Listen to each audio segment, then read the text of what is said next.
never popped a Mari, but if I ever catch Mac, I'ma pop a Holly.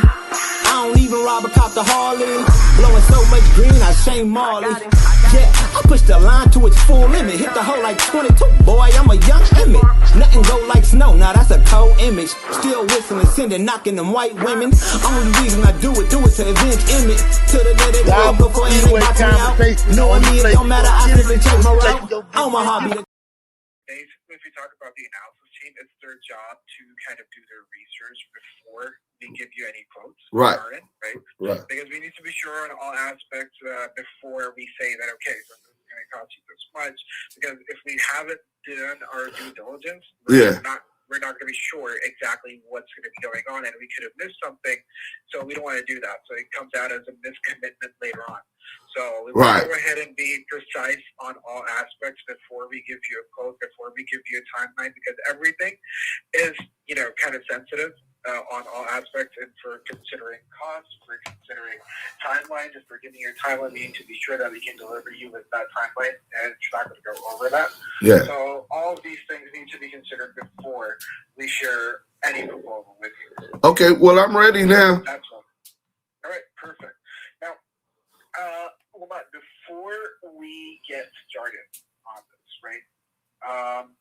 This is more of a breakdown of the whole platform, the technologies, the core aspects of the platform that would be there, right? I've gone in detail with our analysis team, explained to them the flow that you had in mind in terms of all three of the planets, right? That we're going to be starting off with, so they have a clear understanding of the, you could say, aspect of flow, the feel that you're trying to go for with the whole platform. Right, so we're clear on that end.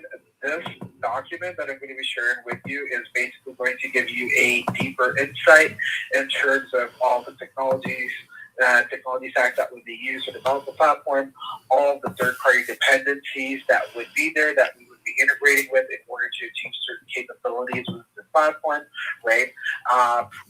Also, it would, to some extent, notify you of the licensing that you would have to do separately that are not going to be linked directly to the application's development, but they would be there in order for you to go ahead and conduct your business legally. Right?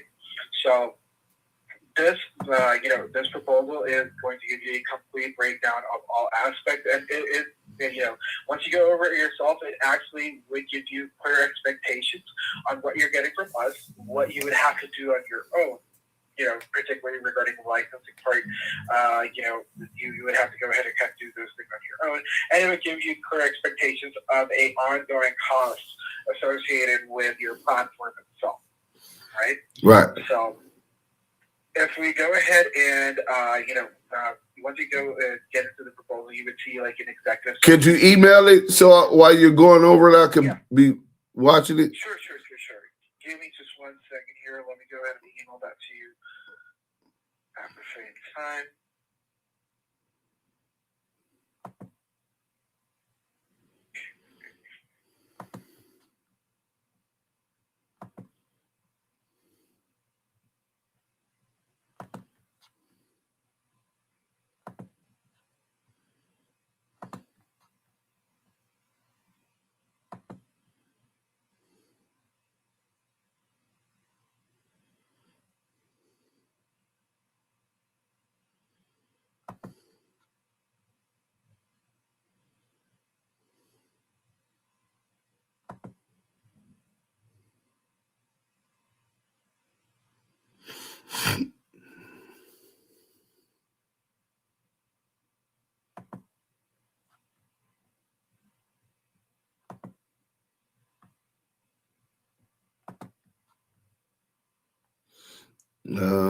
Hold on. I still haven't got it. No, I haven't sent it yet. Oh, my bad. Yeah.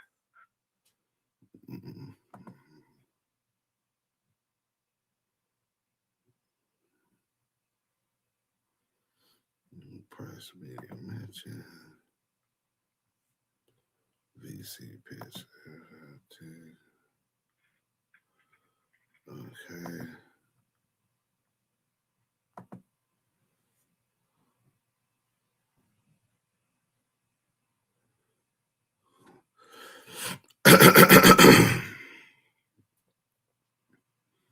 Terms of service.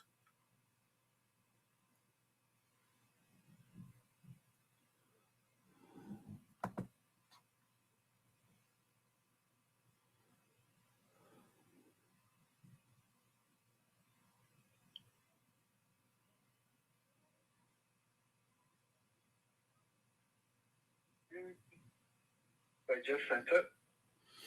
Okay. So you should get in the next couple of seconds.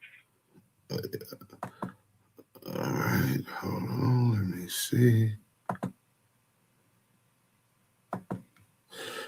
Got it. Muhammad Ali. Yeah. Okay. Got it. All right. I'm with you now. All right. Perfect. So, like I said, on page number 3 in particular, you would see more of a executive summary of the whole platform. So this is kind of like a summary of the whole document that you shared with us, right? Now, if we talk about understanding the whole platform, right, and where you're coming from, our understanding is initially the major problem that you are trying to resolve here is going to be the royalty black box issue, right, in the industry, right?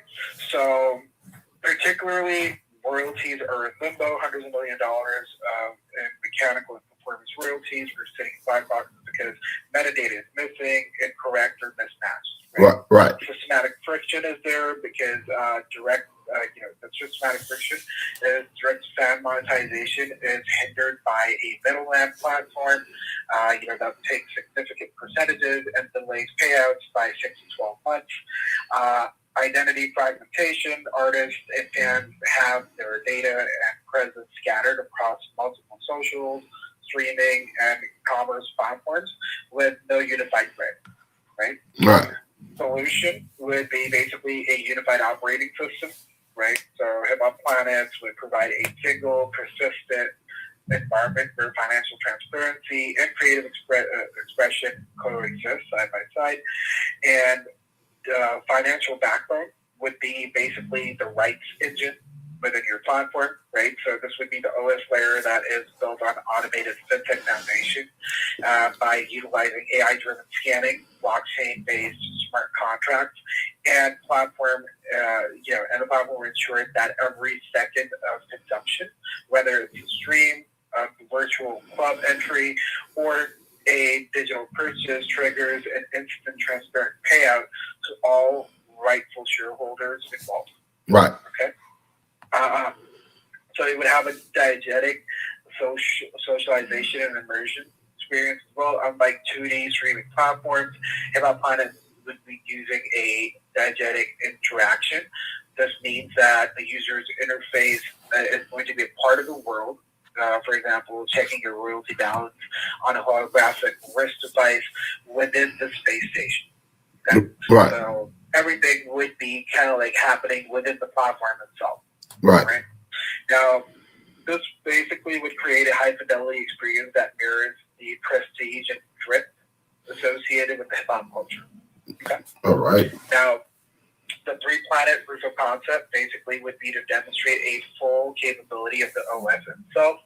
We would have, basically have selected 3 core planets to prove the platform's visibility as a perfectly working business model, right? Planet 1 being Alkebulan, the command center, basically. This is going to be the revenue proof. It focuses on the rights engine, proving that, basically the platform can recover the black box royalties and automate distribution better than the current industry standards that are being, utilized. Right. Planet 2, Club Cosmos, the social planet, that is going to be the retention proof of the whole platform. By using the cognitive AI matchmaking, we solve the loneliness of typical metaverses, creating a sticky social environment based on musical vibes and shared culture. Well, one quick question. Also, that's supposed to be where they do the live performances, right? Like, yeah. Okay. Exactly. Okay. So it's a complete socializing experience. Okay, I'm just making sure. Okay. Yeah.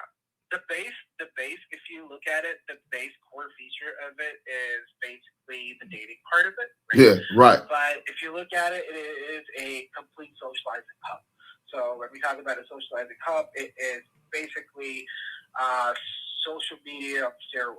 Right. People are actually interacting with people right on the go rather than just interacting with posts, right? Right. So, so that's what we can consider that. Now, Planet 3, Galactic Grind, the Commerce Planet, this is basically the proof, the scale proof scenario of the platform, where it would basically merge the virtual shopping experience with real world logistics, proving the platform can generate significant non-music revenue through high-end digital and physical retail within the platform itself. Right. Okay. So, all in itself right now, even not considering the 15 planets altogether, if we just go ahead and take 3 of these, this itself would prove to be a metaverse super app. Mm. So it's like a dive-in experience that you can have all in one platform rather than going to 3 different platforms. If that makes sense. Right. Then if we take the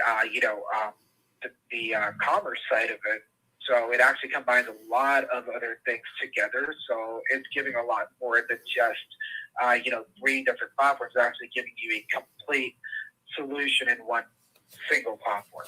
So that the commerce part of it is pretty big in itself, right? Now, cultural preservation and subgenre orbits. So hip hop is not a monolith, right? Right. The MOS, right? The MOS would recognize this by providing a subgenre orbit. Whether a user is a fan, a lyricist, backpack rap, drill, or gangster rap, right? Right. The environment adapts, changing the aesthetic, social circles, and content feed to match that specific cultural niche through AI personalization. Exactly. So AI obviously is a major aspect of the whole platform. Right. Now, if we talk about the core features and functionality of your platform, right?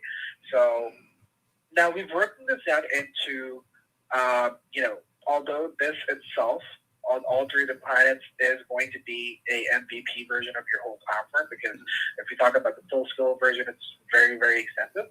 But if we look at it, this is an MVP. But even in that MVP, we've broken it down into 3 MVPs. Right. Okay. So that's how the launch is going to go, actually. Once we actually get to the timeline part of it, then you get an understanding of when and where we're actually doing the launch of each individual planet. Okay. Right. So MVP 1 is going to be Planet 1, which is Alkebulan, right? The rights engine and command center.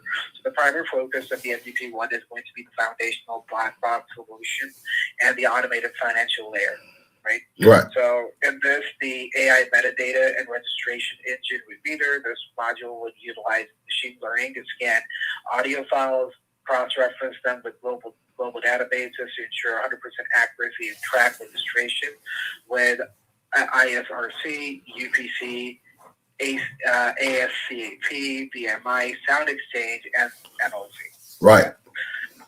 Black box resolution, a specialized AI-driven scanning layer that identifies unmatched historical plays across global DSPs to recover unpaid royalties, previously trapped in the $427 billion industry black box, right?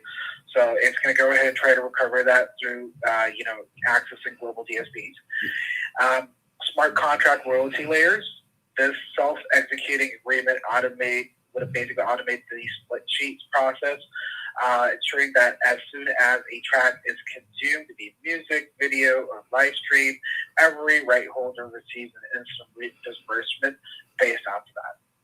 Right?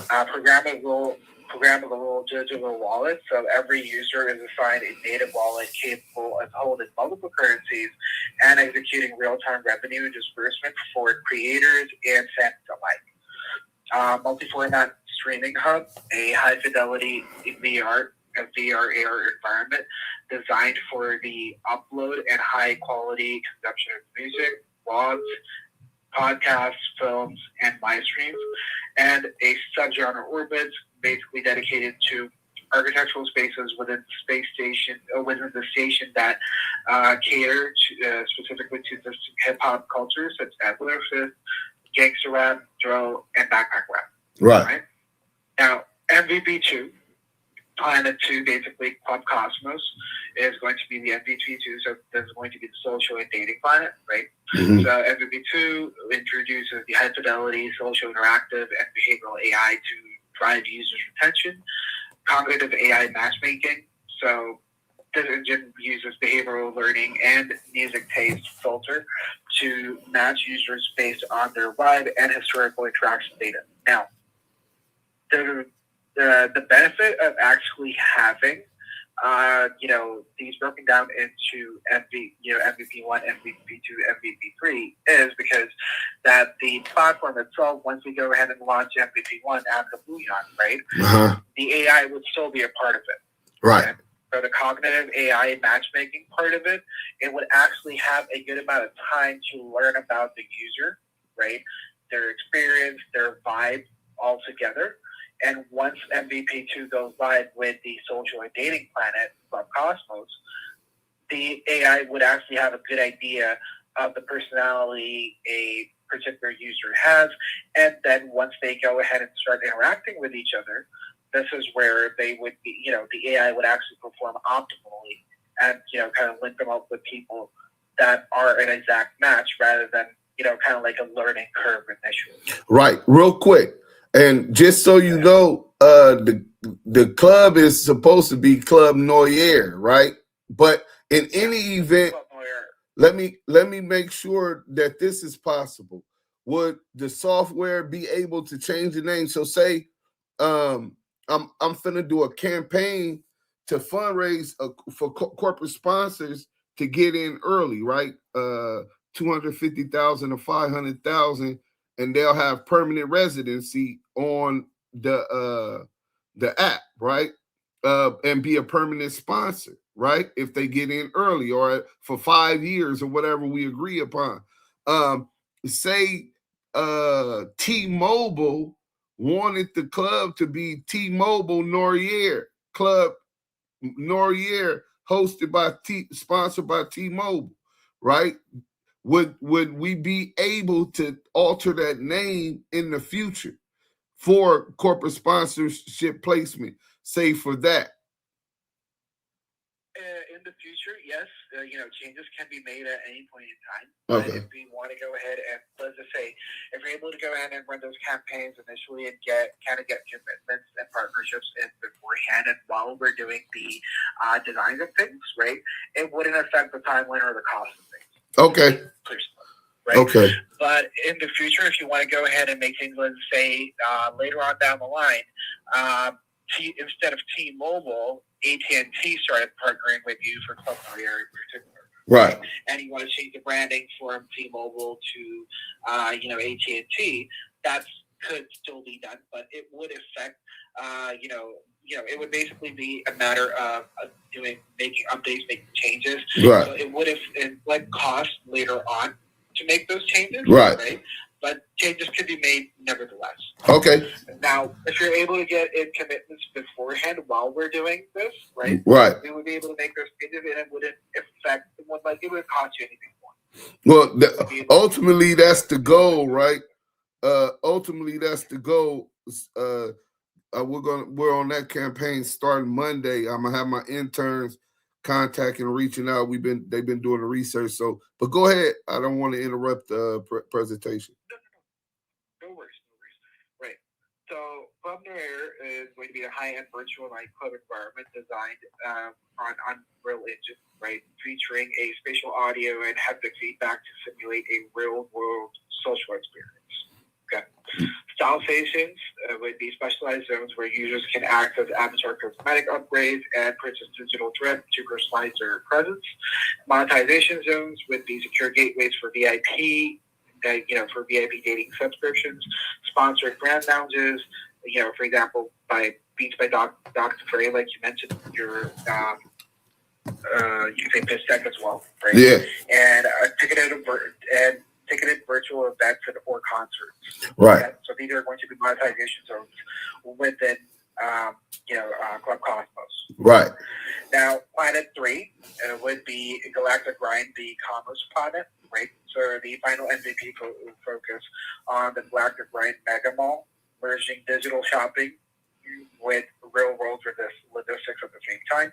So e-commerce bridge would be there. Deep integration with Shopify and Stripe APIs would allow for instant purchase and physical delivery, where buying a virtual item can trigger a real-world shipment too. Okay. Right. Thematic district. The mall is divided into specialized zones, including Street Galaxy, sneakers, and streetwear, Lux Orbit Plaza, luxury fashion and tech, and Technoverse Market, where the creator tools and digital assets will be there, right?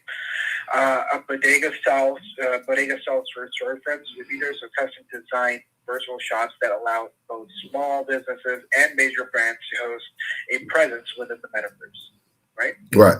Now, the management infrastructure of this, basically the portals, would be beyond the immersive environment. So, two critical web-based portal provides the governance and operational backbone for the commerce and financial tracks, right? So, the first portal being the admin portal. Now, this is something that's actually happening outside the metaverse. Now, we're talking about the admin portal, which is your side for getting a complete access to the back end of the application. Right. So the admin portal would have the ecosystem governance, right? Tools for platform administrators to manage the right engine, the financial dashboard, and oversee global royalty recovery status.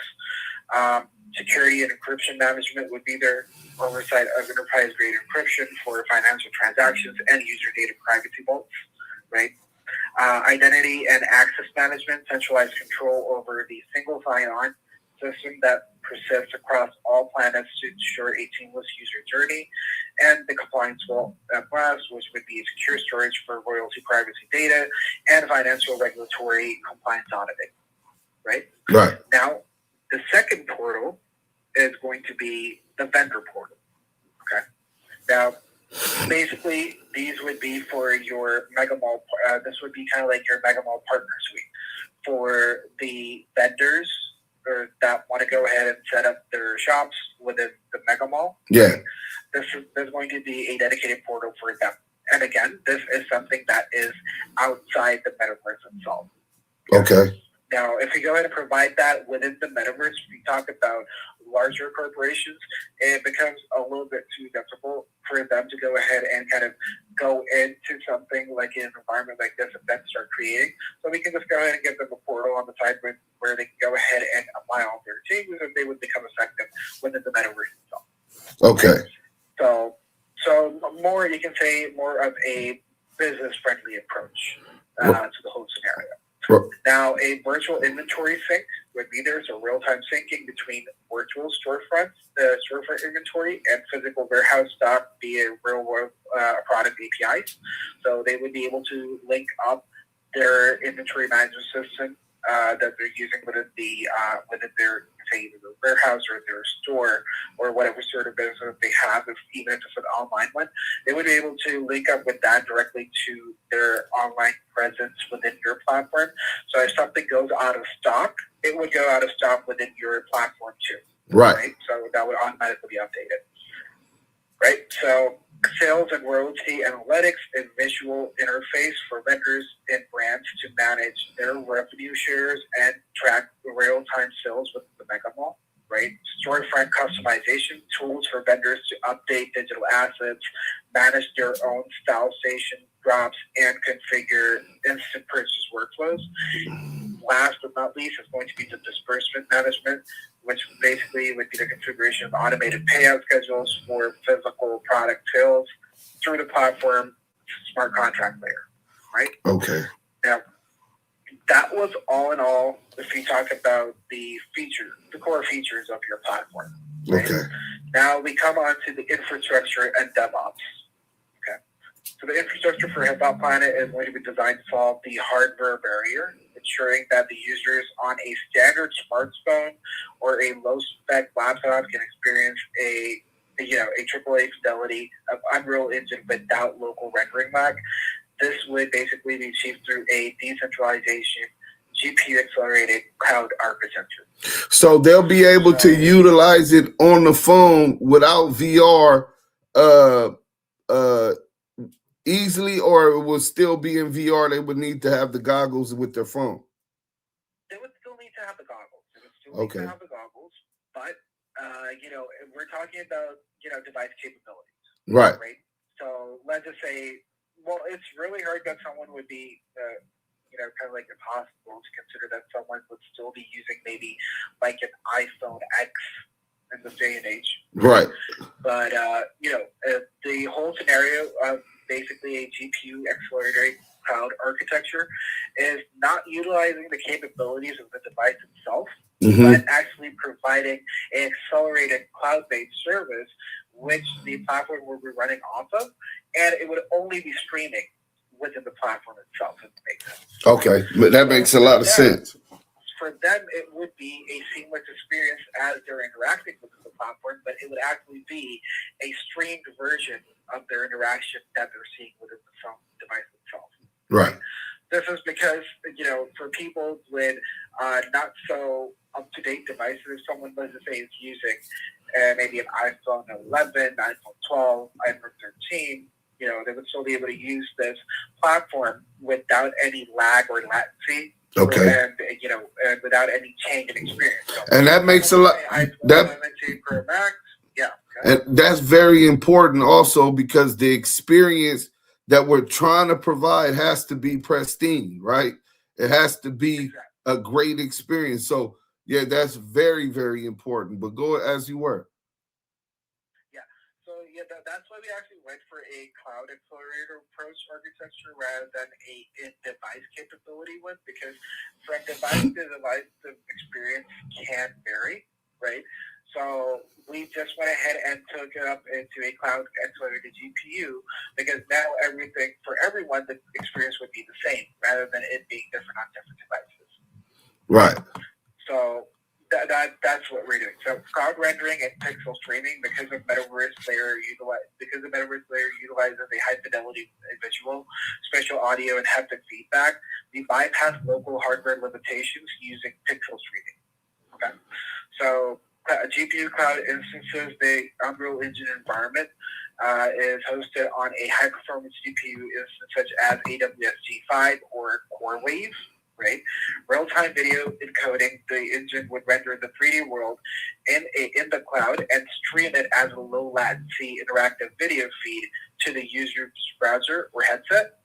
And basically, it would utilize the edge computing. It was basically going to utilize the global content delivery network (ACDN) to host edge nodes near major hip-hop hubs, like, for example, like Atlanta, London, Lagos, to ensure a sub 50 ms latency. So basically, we're talking about. I'm not too sure how aware you're with Campus Strike. Not aware at all.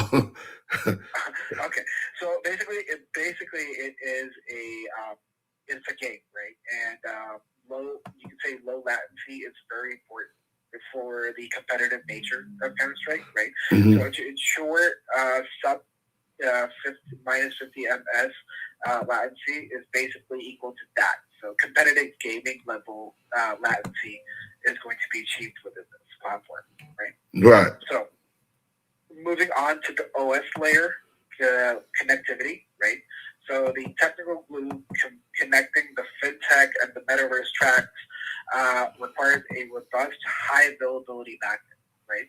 So for this, we're going to be using a unified identity, the SSO, a persistent single sign-on system is deployed using OAuth 2.0 OpenID Connect, allowing a user identity and wallet to persist seamlessly across the core 3 planets and feature expansions within the platform itself. A high fidelity visuals using either a Nanite or Lumen, the infrastructure supports the Unreal Engine 5 Nani geometry and Lumen's global illumination to ensure cinematic quality in the Alkebulan and Club Noir environments. Sensory integration, dedicated servers to handle the synchronization of spatial audio and haptic feedback data packets to ensure total user integration within the platform, right? Okay. Now, the financial infrastructure and security of this, the rights engine, requires an enterprise-grade security to manage the automated distribution of millions in royalty. So a secure data vaulting module would be inputted where we would utilize the hardware security modules, the HSMs for royalty, privacy, financial regulatory compliance, ensuring that the sensitive artist data is encrypted at rest and in transit. Right. Okay, at rest means what? Is encrypted at rest? Rest means where while it's sitting on the back end, right, it's not being transited anywhere. So while it's being stored, it is encrypted, and while it's moving, it is encrypted. Oh man, we gotta uphold their trust, man. That's very important. Okay. Yeah. Now, smart contract nodes, a dedicated blockchain nodes are going to be maintained to execute self-executing royalty agreements instantly upon track consumption. Okay. Real-world product APIs, a secure API gateway facilitates the real-time syncing between the Galactic Rhine Mega Mall virtual inventory and the physical warehouse stock via Shopify and Stripe integrations. The DevOps and continuous integration, the CI and CD, to maintain the platform stability as the operating system. The following DevOps protocols would basically be implemented within this, right?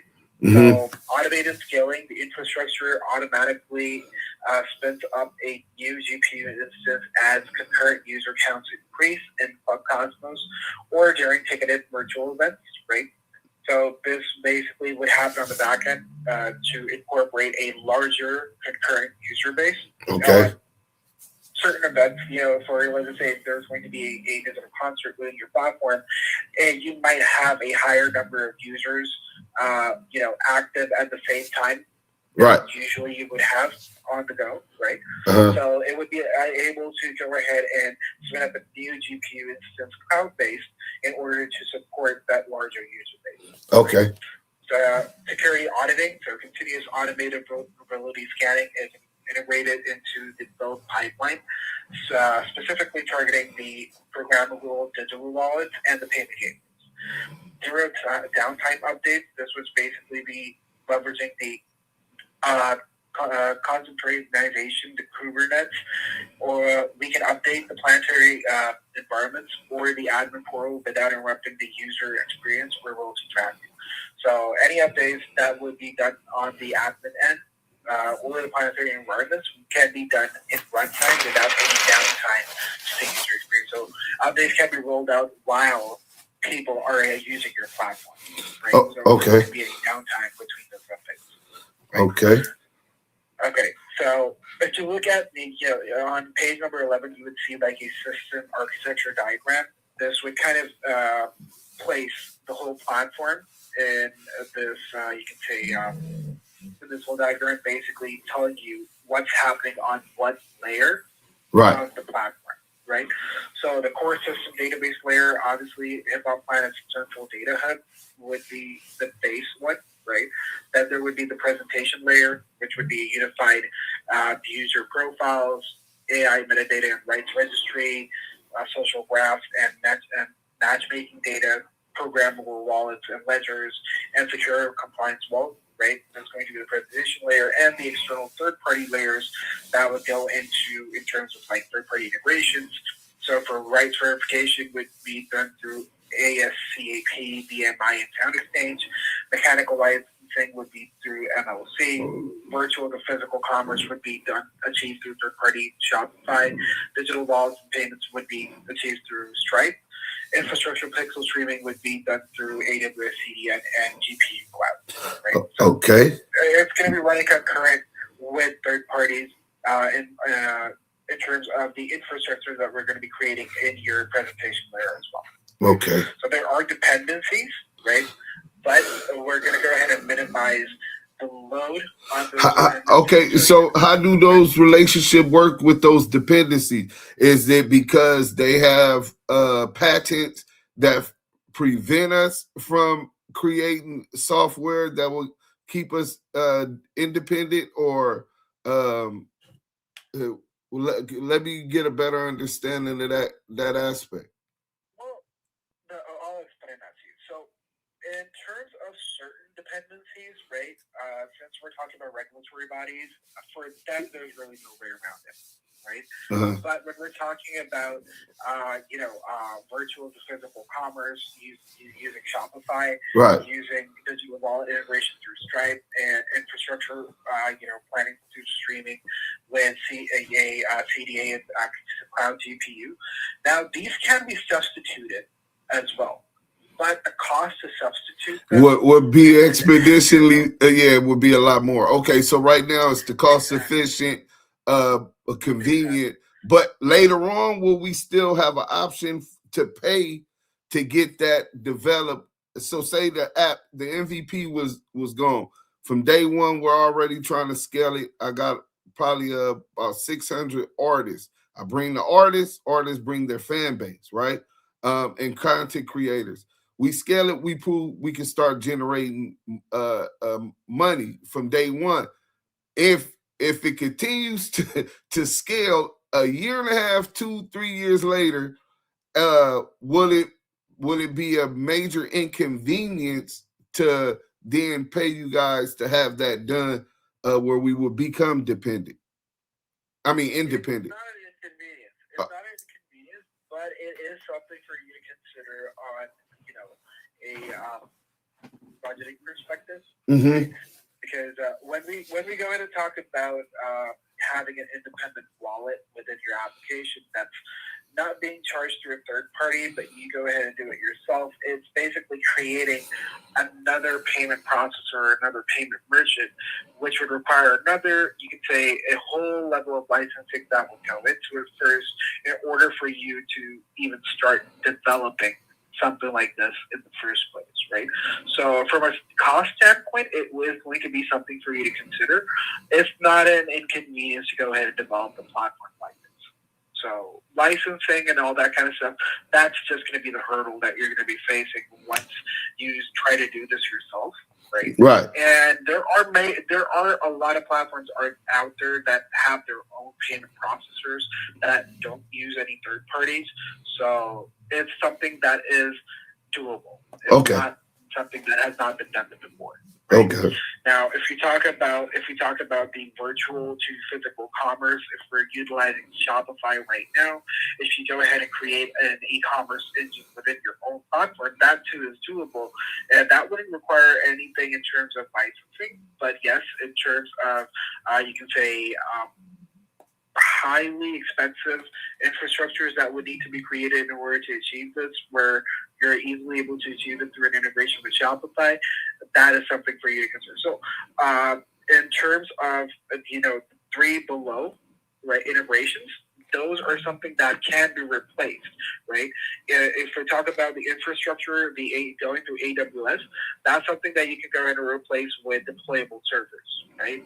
But again, that is a pretty heavy cost in terms of, first of all, buying servers and then deploying them throughout wherever your user base is, and then an ongoing upkeep cost to keep them running without any problems and efficiently handling all of your user base, right? Right. So the 3 below, yes, they are replaceable with in-house solutions. It just comes down to whether that's something that you're willing to get into at the time when you're looking to get into it. Right? So if it is cost effective, if it's going to be, more cost effective in a longer run, to go for your own servers, to go for your own payment processor and your own e-commerce engine, let's just say you have like 100 million users on your platform and you're generating enough revenue and you're aiming to go towards 500 million users on your platform, right? At that time, yeah, going for your own payment processors, that's the best case scenario, right? Because a couple of months down the line, it would be basically maybe a very cost-effective way to keep the application afloat rather than going with these integrations. But anything below 100 million users is better to go with these integrations because it's cost effective at this point. Right. Well, that'll be a good problem to have at that point. I can't wait to get to that pimple come to a head. But go ahead. Yeah. So you can kind of understand what I'm coming from. Yeah. So yeah, when you get to that level, right? So then it's a matter of how many millions I can save to actually go ahead and have all of this on my own, rather than pay millions to these guys to keep this going, right? Right. So that's the sort of scenario. But yeah, apart from the regulatory side of things, all three of these, they are replaceable with in-house solutions. Okay. So we're at the phase timeline overview. Yeah. So the phase timeline overview. Now the timeline that we're looking at now, this is a completely realistic timeline. I've gone over this with the team yesterday. I spoke to them. I said, okay, so what can we do about a timeline? They said that realistically, if you look at it, this is what we can deliver on a realistic approach. If we go ahead and rush things, we wouldn't be able to deliver the same quality. And even if we go ahead and rush things, it's not going to go ahead and impact the timeline by a huge margin. Like, instead of 24 months, we wouldn't be able to get it done in a year. If we go in and rush things, we might be able to get it done in 18 months or maybe 17 months, but not any sooner than that. Right. So they're saying that it's better to go ahead and keep things realistic, not rush through any of the any of the deliverables, and deliver a quality product rather than a rushed one. So 24 months is a realistic timeline, but like I mentioned to you, we've broken it down. Right. So the first MVP would basically be launched within 9 months. Right. So MVP 1, Alkebulan, would be live on month 9 after we go ahead and start developing this. So we can go ahead and deliver Alkebulan to you in 9 months. From month 10 to month 16, up until the 16th month, we'll be able to deliver Club Cosmos. So 7 months for Club Cosmos. Yeah. And by the 24th month, we would be able to go ahead and deliver Planet 3, which would be the Galactic Mega Ball. Right. So, yeah. So this is a realistic timeline, a realistic approach on how and when we could go ahead and make these deliveries to you. Right. Mm-hmm. And even if we talk about the MVP, it would have multiple deliverables based on a different aspects of development, different aspects of design within each individual MVP launch that we're going to be doing as well. Right. So realistically, this is a timeline that is effective and would be able to get a quality product out. Rushing it, it's not going to bring any you can say major impact on the timeline, but it would greatly affect the quality of what they do. No. This got to be done right. If done right, one thing I understand is the two most important things is that the engineering is done to a pristine level. I'm talking about the creme de la creme, and that so that is the experience when they do come brings a recurring consumer. On top of that is the importance of the marketing, right? So yeah, exactly. I definitely, this is the first part, and I definitely can't rush you to paint a Picasso. Yeah, exactly. Yeah, and you rightly put it. Those are the two most important aspects. And considering even the engineering part of things, you can have an absolutely amazing application. You can have an amazing platform that nobody knows about if you're not able to market it right. So marketing is equally important in this whole process, right? Right. So that is something that you would have to obviously keep in consideration too. Now, I'm not going to go through the timeline in too much depth. I'm just giving you like a breakdown of what's what, because if we consider the phase segments that we're doing in each individual, you can say MVP launch, right? Mm-hmm. That is going to be basically once we go ahead and give you a development roadmap on each phase, right? You would actually get a better idea of what's happening where, right? Because right now this is more of a conclusive key deliverables that they've given you right now. So you're not seeing too much information on what's actually happening in these phases. But once you have a technical delivery timeline that we give you at the start of each phase, that is when you would be able to see exactly what are going to be the complete list of deliverables that will be delivered to you in each individual phase segment. Right. Okay? So now, if we talk about the investment required on this, right? So initially it was coming out to 1.8 million, but we were able to drop it down to 1.4 million, give or take, right? Because of the fact that we actually do have a couple of assets with Unreal Engine and a couple of modules that we've already developed in the past for different platforms that we can utilize within your platform as well. So Okay. we would have to go ahead and develop them from scratch. Okay. So with that way, we are able to bring that down to the exact number is $1,434,903. That's the total that it's coming out to, right? Initially, it was coming out to 1.8, but since we are able to use those modules ourselves, it actually affected your timeline. Instead of going to around 30-something months, it dropped down to 24 months, and this is the total that came out. Now, to give you clear expectations of what this cost is actually covering, right, as compared to what it's not covering is very important, right?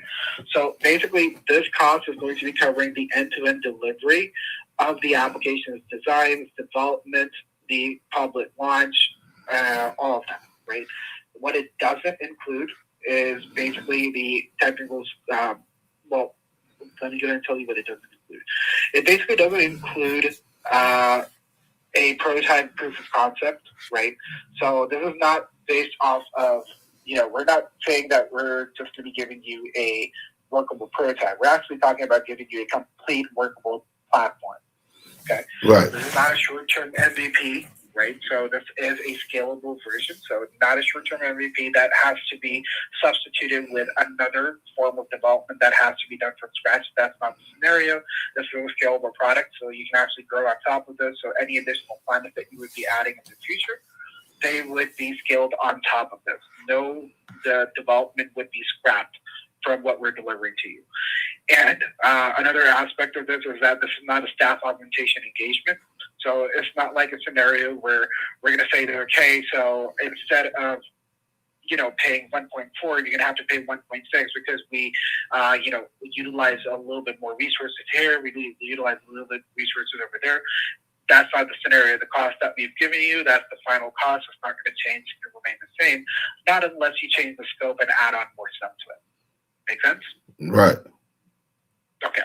Now, another aspect, which is very important, which it doesn't include, is the third-party licensing fees that would go into, getting digital rights and all that kind of stuff. Right. Included, right? That's all separate. Okay. So that's going to fall separately, and it would just, like I said to you before, it has a lot to do with you being able to operate the business legally without having any sort of, you can say, legalities coming back to you, right? Rather than... Hello? So those licensing... Yeah, can you hear me? Yeah, you had went low for a minute. You said those what? Those costs that I mentioned to you, like the licensing costs that would go on the site. Right. They basically have to do with you being able to operate this platform legally. Yeah, I already know. Yeah. So it doesn't have to do anything in terms of development. So we can still proceed with the development, but you will need to have those licensing on the side in order to, keep everything legal and not have anything coming back to you. Okay. Right. So any sort of licensing fees, anything like that, that's not included. And the last and most important part, any ongoing costs for the platform itself, they're not included. So in terms of server costs that you would be paying, to either AWS, any commission fees that you would be paying to, you would not be paying out of pocket. Basically, Shopify would be charging their percentage from the money that you would be making. Right. And so you would be getting that amount after their deductions. Similar goes for Stripe integration. any payments that are being processed, they would go ahead and charge their fee, and then you would be getting the remaining amount. As far as AWS goes, that's something that they don't charge from any of your incoming revenue. That's something that you have to pay to them after the revenue has come in. Right. So any of these ongoing costs, they're not in the price that we've given you. That's a complete price for the development, design, and launch of your application. Any ongoing costs, obviously, they will fall on you. Now, if we talk about the total that is coming out to right now, and against the investment that you were seeking, so what do you consider now? Because if you look at it from a perspective of a complete MVP launch, it's almost twice as much as what you were looking for in terms of investment. It's less than $100,000, twice as much, right? But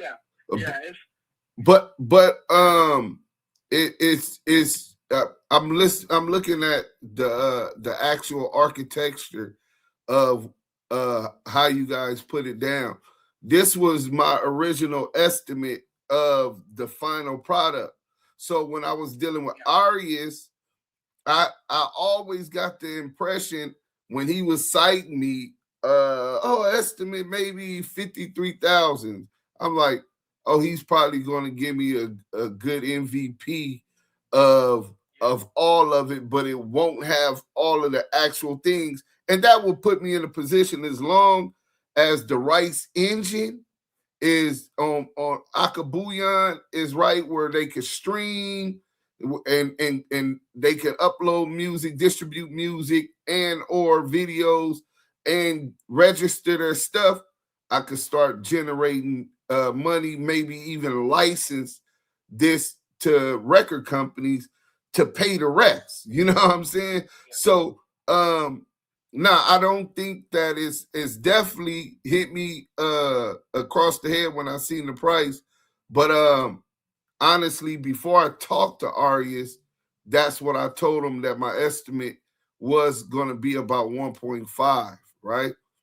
Yeah. Exactly. No, even when I spoke to Arias about this initially, I told him that, this is not something, like, he told me that, we would basically need to go ahead and deliver an MVP $50,000. I said, okay, but then when I actually discussed the whole project with him, and I also saw your initial, you can say, pitch deck, right, the old one that I had, right, I even told him that, this is not going to be anywhere near that $50,000 mark. It's actually going to go even over $500,000, just considering all of the tech stack that we would be implementing into this, right?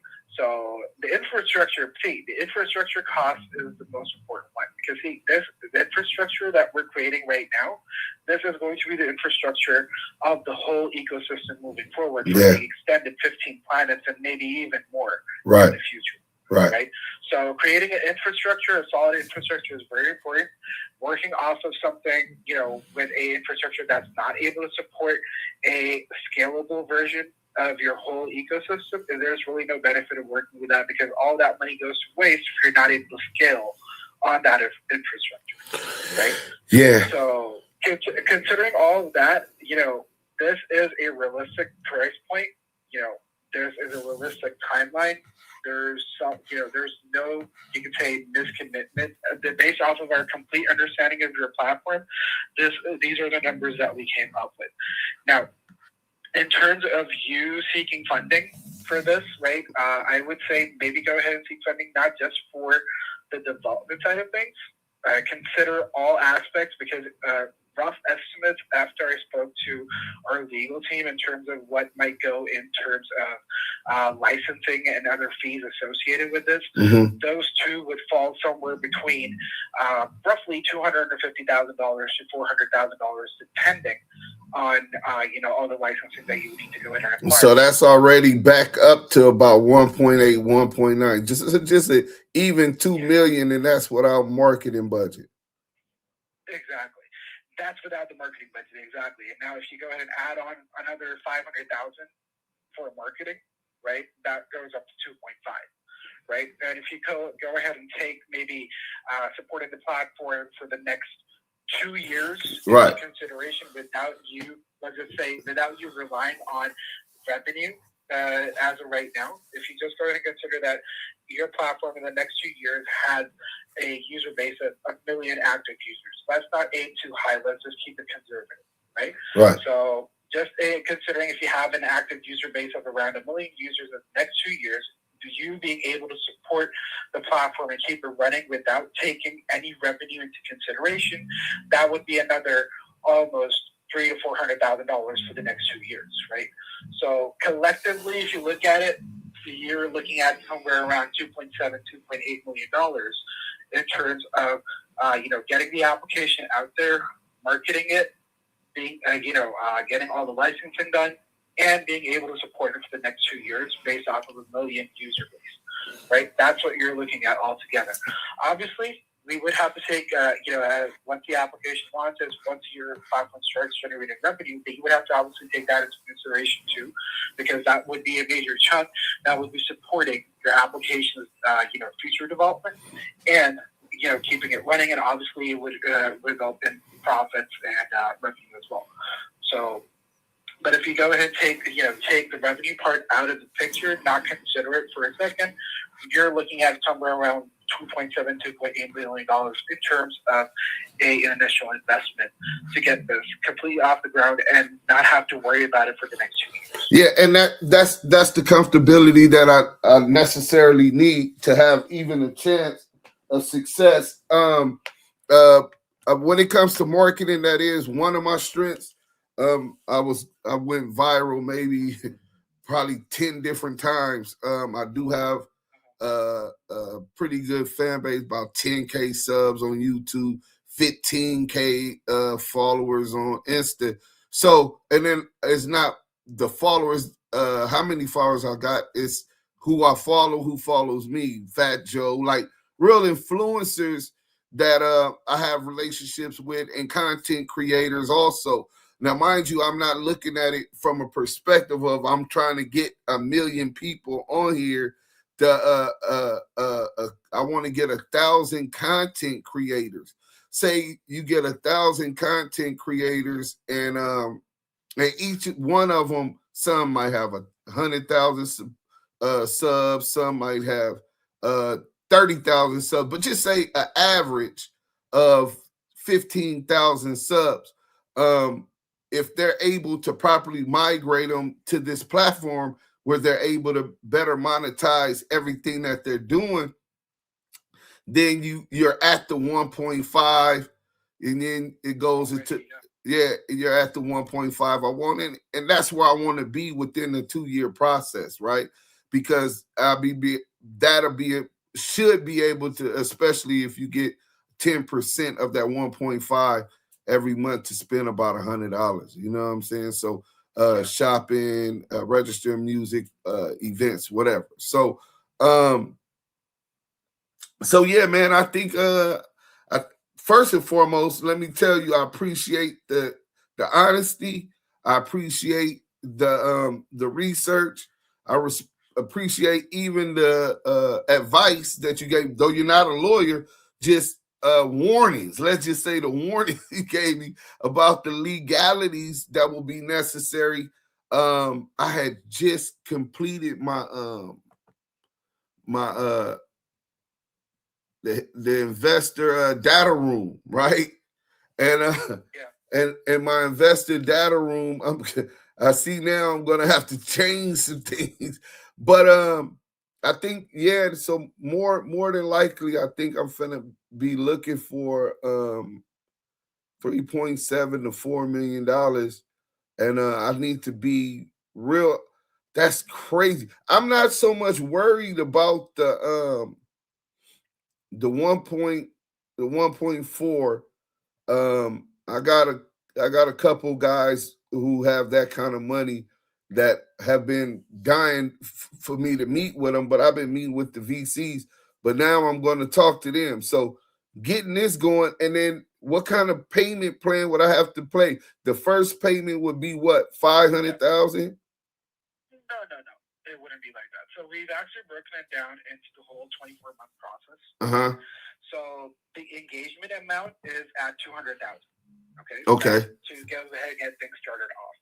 The next payment after that would be, well, the next 4 payments after that would be of equal $112,000, right? So that would basically get you, like, considering almost $700,000 would go ahead and get you the first planet out in the first 9 months, along with the base infrastructure for the coming planet, right? Okay. So that's what you're looking at. So 700,000 will get Alkebulan in the 9 months starting. Yeah, well, roughly 700,000. It would be around 600,000 something. Right. To be exact. Right. $648,000 would go ahead and get Alkebulan out, right, in the first 9 months.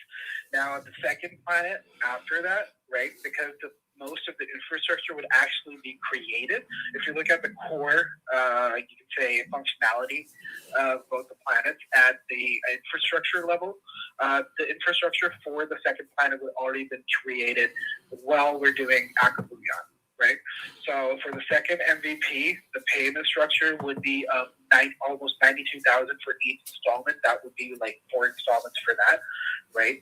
And then when it comes to the last planet, the third one, that would be $104,000 for each installment, so 4 installments for that.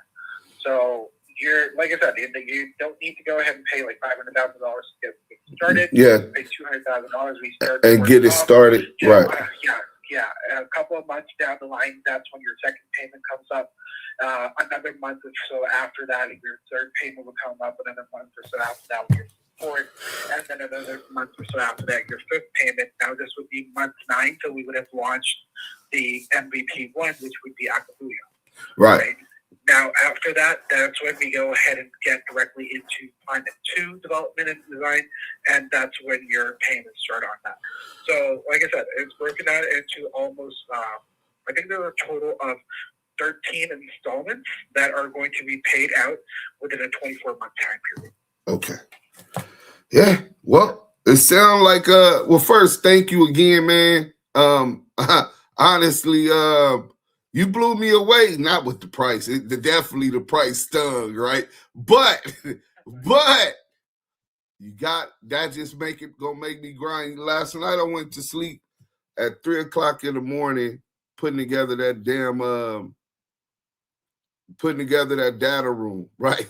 So I'm already grinding, but this is just gonna make me grind more, contact, go through my Rolodex, start reaching out to some of these hip hop artists and labels, right? Because first, getting a licensing agreement, especially if I could get the money that I'm gonna need, say the $3 million, right? If I'm able to get that money, it might make sense to license to these big record companies and provide that service, because once in 9 months when Alkebulan come, they will be able to have a strategic alliance with us for their artists, and that might even assist us in getting licensed into the music. You know what I'm saying? So I gotta make. Maybe look into strategic partnerships with, like the brands as well. Right. Or Planet 2, Club Cosmos in particular. Maybe go ahead and get into like a strategic partnership with them where they get maybe like a chunk of the profits from all the events that are going to be, placed within the platform and done within the platform for a limited time, and maybe they can go ahead and buy that limited time, you can say, partnership with you for that period. Right. So what I mean by that, maybe, let's talk, you go ahead and talk to T-Mobile, right? And T-Mobile becomes a sponsor for Club Cosmos or Club Noir. Right. And all the events that are happening, you go ahead and give them exclusive, rights to profits within, let's just say, for the next 2 years. And then after 2 years, they would need to go ahead and renew that partnership with you and pay another sum of money, right, in order to go ahead and continue that. Otherwise, the space would be up for grabs for any other business that would want to go ahead and partner with you. Right. That would actually allow you to go ahead and generate a good amount of investment with no strings attached to the whole platform itself. Yeah. Well, it's crazy you said T-Mobile. That was when I was researching last night, that was one of the names that came up specifically on ChatGPT about I was trying to figure out what corporations do a lot of business with the hip hop culture generation, and for marketing. And T-Mobile was like number 4 or 5 on the list. They gave me a list of 7. But yeah, I'm gonna reach out to them. I got what's called a founding partnership, which is $500,000 a piece to even get in, right? And I thought I was going to need at least 2, right? But now I see I'm going to need at least 4, well, at least 3, right? But more than likely 4 to give me a little breathing room. But hey, man, thanks for the time. I'll be at you as soon as possible. Next week, I'm going to be contacting T-Mobile and these other corporations for exactly what you were just recommending. And believe you me, you'll be getting a call from me before I call you, because this is what it's gonna take. And that's me that I know how high I gotta go up this mountain, Yeah. No, certainly. Considering the platform and what you're trying to do, if you look at the metaverse for a couple of years ago, people were trying to do that, but people just lost interest altogether because no one was willing to go ahead and put in the effort. So if anyone is willing to go ahead and put in the effort and provide a solution that has actual use cases rather than something that's just core digital, right? Right. I think people would be willing to get into that. Right. Well, especially because it's more. That is the concept of your platform. The infrastructure, you're right. And everything else is really just sticky, right? Not necessarily just sticky, because it's definitely multiple ways to monetize. At its core, there's still a lot of ways. There's still a lot more ways you can monetize off of this platform. We haven't even discussed the rest of the planets that you might have in mind, but I think there are a number of ways that you can monetize from this platform itself that would be able to generate a good amount of revenue. It could be a completely, like I said, it's a super app in itself right now, but moving forward, you call it a super app? Yeah, it's a super. Well, basically, what a super app is basically providing you with multiple capabilities that happen to be usually in different applications, all in one app. Right. So that's the definition of a standard super app. Right. Well, let me ask you a question. Have you ever seen a platform like HipHop Planets created and properly scaled and to this level across, like you say, to be a super app, right?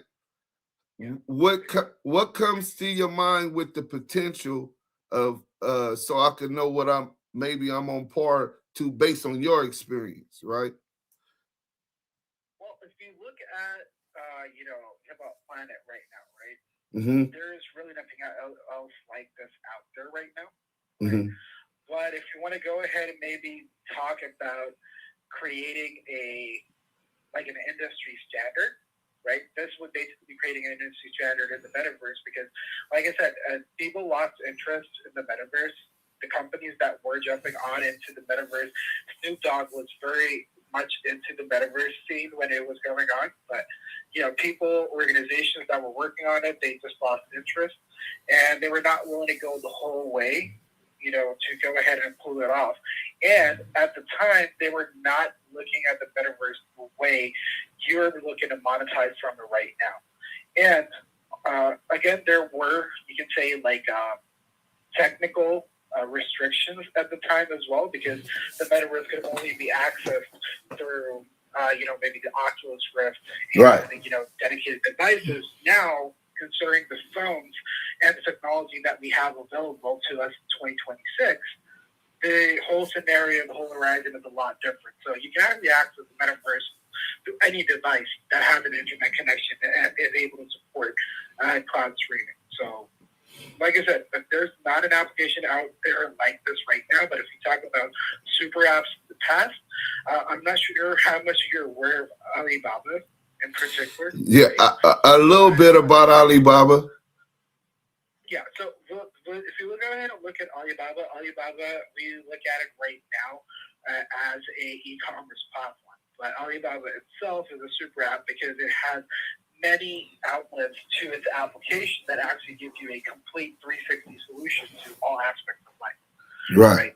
Now, in the United States, obviously, that's really not, because of China and how things are between the United States, we don't really see the whole aspect. But in China, Alibaba is very, very big because they have a lot of, links to the main Alibaba application that actually provides you different solutions to different aspects of life, where you're able to shop, you're able to go ahead and connect, you're able to stream. So there are super apps out there, right? But damn, Alibaba's doing like 109 billion a year, and you say Alibaba? God damn! Just give me 10. I was finna say, give me 10% of that market. That's it. I don't need the whole 109 billion annually, right? In revenue. My God, the potential's there, but it all comes down to making sure I get you guys this money so it's properly built, marketing and persistence, consistency. Hey man, thanks for your time again, man. I enjoyed it. Enjoy your evening. I'll be at you. You'll be hearing from me as soon as I get the money. As soon as I got 200,000, I'm finna holler at you because it ain't gonna take that long. But we finna start. I'm finna start setting up meetings with the record labels. There's nothing like this, and all it's gonna take somebody with the money who understands business to say, you know what? I was looking to invest. This is the perfect investment. We swinging for the fences, Yeah. Yeah. Absolutely. Because again, if you're just able to get the concept of the whole platform across the board, I think there would be a number of people that would be willing to jump on this. Right. All right. Enjoy your day. You too, Lamont. Thank you so much for connecting with me and staying with me on this call for this long. But yeah, I'll be hoping to hear back from you soon. Okay. You don't hope. You will. All right. All right. Bye. There you go. Damn, they went up. HipHop Planets.